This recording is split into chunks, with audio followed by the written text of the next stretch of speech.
Let me just get something out of the way really quick. I do not like George Bush. I basically spent the entirety of his 8 years as president really pissed off. I hated him, I hated everyone in his administration, and I hated the illegal wars that he started in Iraq and Afghanistan that killed hundreds of thousands of civilians and destabilized the entire globe for generations to come. So it gives me absolutely no pleasure to admit that I kind of like his paintings. I know. Let me explain. We gotta wind the clock all the way back to 2009. When George Bush finished his second term in office, he retired to his Crawford, Texas ranch and settled into a relatively quiet and private life, avoiding the spotlight and any major media appearances, and going out of his way to not comment on his predecessor's performance. It's almost impossible to imagine such a thing when we live with the news of Trump's every move being shoved down our throats every 7 seconds, but that's how things used to be. I think that by doing this, Bush thought that he could skirt any scrutiny or self-reflection on the absolute chaos that he sowed while he was in office. He never did any hard-hitting interviews, and he never made any attempt to publicly reflect on or explain anything that he did. It's almost as if his presidency were an 8-year-long book that he finished and put back on the shelf. But when you retire, you gotta do something with all that free time, and good old W took up a new hobby. Where did the painting come from? Well, I was bored. I was pretty busy. I was working hard at the Bush Center on the programs we have there. I was exercising a lot, but it wasn't enough. What led you to painting? In retrospect, it was longing for learning. I think Norah O'Donnell's face says it all here. I don't think that George Bush is some art lover whose lifelong dream of an art career was thwarted by the siren song of politics.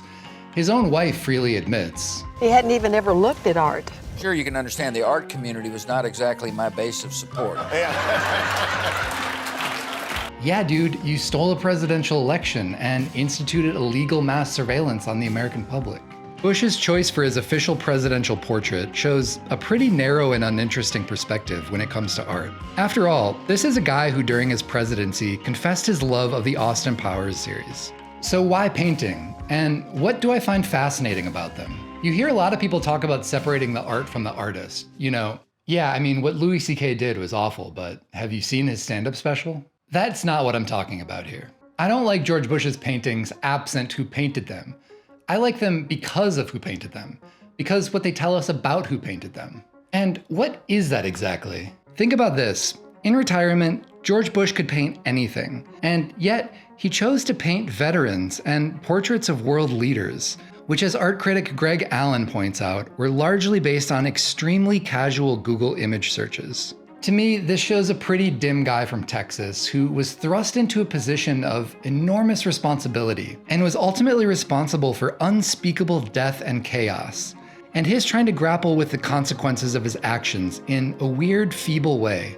This is a guy who, after leaving office, never talked about the wars he started or expressed regret for anything he did. And yet, he chooses to paint portraits of men and women who were permanently maimed by the very wars that he was responsible for. He's like one of those little kids in horror movies who makes drawings of the traumatizing monsters they've encountered. In his book, he talks about the suffering of the veterans from this mile-high, kind of abstract way, as if they were maimed in a vacuum. It is literally the embodiment of the Tim Robinson hot dog sketch. Yeah, come on! Whoever did this, just confess! We promise we won't be mad! I think a lot of time the truth comes out when you don't mean for it to. It reminds me of the time Trump did an interview about Citizen Kane, where he didn't fully realize that he was just totally projecting himself onto the movie. Citizen Kane was really about accumulation. And at the end of the accumulation, you see what happens, and it's not necessarily all positive. I think you learn in Kane that maybe wealth isn't everything, because he had the wealth, but he didn't have the happiness. The other part of this is that I also just kind of think they're interesting paintings, partially because they're not what I would expect from George W. They kind of look like if Elizabeth Peyton or Alice Neal moved to the suburbs and lost 50 IQ points, which is sort of fascinating. I'm especially interested by his self-portraits.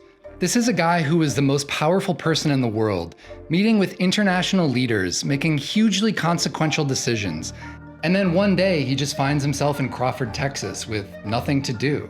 Looking at this, you can't help but imagine him standing in the shower, watching the water fall onto his feet and thinking about 9/11, Abu Ghraib, all the innocent people who were tortured, and all the suffering that he caused. And now all he does is ride a little golf cart around his farm. People lately seem to want to whitewash George Bush and think of him as some sort of folksy, harmless elder statesman. But dude started a war that cost the US $1 trillion and literally spun the entire globe off its axis. I'm honestly shocked by the news pieces that follow him around and show him painting in his little studio, while he talks about how bored he was after leaving office. And then he chooses to paint veterans who were permanently affected and in many cases maimed by his actions. And yet, there are no portraits of the thousands of soldiers killed, or the untold number of people in Iraq and Afghanistan that were killed. It shows a very narrow conception of himself and history that he allows himself to entertain. I feel as if he's almost trying to paint himself out of the picture. George W. Bush does not strike me as an introspective guy, but he's clearly grappling with the demons from his time in power, even though he probably doesn't view them as demons. I'm sure he thinks he did nothing wrong, but I feel like his artwork paints a different story.